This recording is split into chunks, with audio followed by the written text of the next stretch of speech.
Bonjour à tous, bienvenue à cette nouvelle capsule. Aujourd'hui, j'aborde le thème de l'humour et la gestion.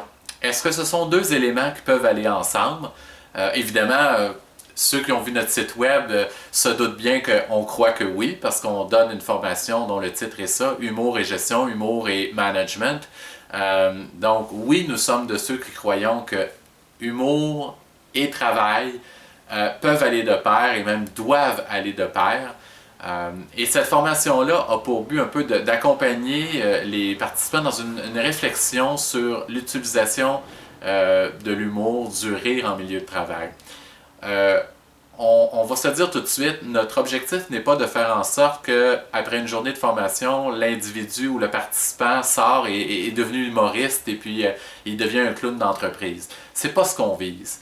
Vous savez, notre objectif d'entreprise, notre objectif chez Mandibule est davantage dans le développement des compétences individuelles, le développement de nos compétences relationnelles avec les autres et une forme de responsabilisation de chacun vers son développement. Et ce développement-là ne se fait pas que dans le cadre de notre formation, il se fait aussi à travers nos expériences en milieu de travail. Donc, le cours ou la formation Humour et gestion a pour objectif de prendre les participants, ceux qui viennent à la formation, pour leur donner des balises. Quand est-ce que c'est adéquat d'utiliser de l'humour? Dans quelles circonstances? C'est quoi les bienfaits? Et surtout, et c'est important d'en parler, les contraintes. Pour moi, dans ma vision, l'humour est un couteau à double tranchant. Il peut être excessivement puissant pour résoudre des conflits, des enjeux qu'on vit entre collègues au travail, mais peut aussi envenimer des situations s'il est mal catalysé, s'il est mal utilisé. C'est aussi ce volet-là qu'on souhaite aborder dans la formation, de comprendre jusqu'où on peut aller, comment reconnaître ces limitations-là. On ne fera pas de vous des humoristes, donc on ne vous demandera pas d'écrire des blagues, de développer des monologues.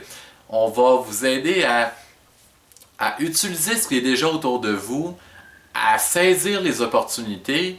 Et le but, ce n'est pas de devenir un créatif en humour, mais d'être capable d'utiliser des fois des choses qui existent déjà, de réutiliser une blague qu'un humoriste aurait fait avant et de l'amener dans le contexte du travail, dans une situation X. Il n'y a rien de mal à ça. On n'est pas en train de voler des blagues à quelqu'un.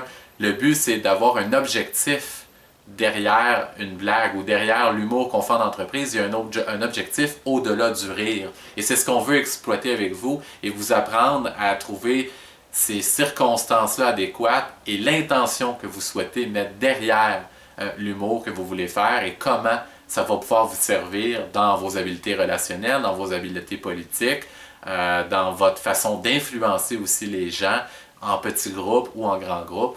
Donc, ce qu'on vise, c'est surtout, évidemment, le plaisir par cette formation-là, mais de vous amener à un autre mode de réflexion ou une pensée différente de l'humour, au-delà du spectacle, comment elle peut vous servir dans votre travail. Alors, au plaisir de vous voir à la formation. Je vous invite à visiter notre site www.mandibule.ca. Merci.